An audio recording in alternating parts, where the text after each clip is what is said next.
Bersatu mungkin perlu melakukan rombakan besar dan membina identiti politik baharu untuk terus kekal relevan selepas PAS menghentikan kerjasama dengannya menurut penganalisis.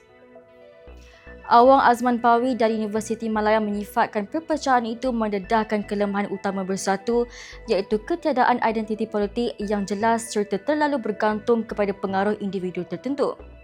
Menurutnya, Bersatu tidak boleh hanya bergantung kepada imej presidennya Muhyiddin Yassin atau sentimen anti-DAP. Sebaliknya, perlu menawarkan naratif baru yang lebih dekat dengan isu rakyat seperti ekonomi, kos sara hidup dan tadbir urus.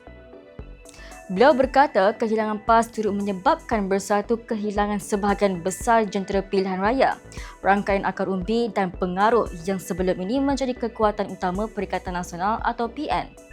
Sementara itu, Mazan Ali dari Universiti Teknologi Malaysia pula berpandangan Bersatu wajar kekal dalam PN untuk jangka pendek, namun perlu melakukan penjenamaan semula.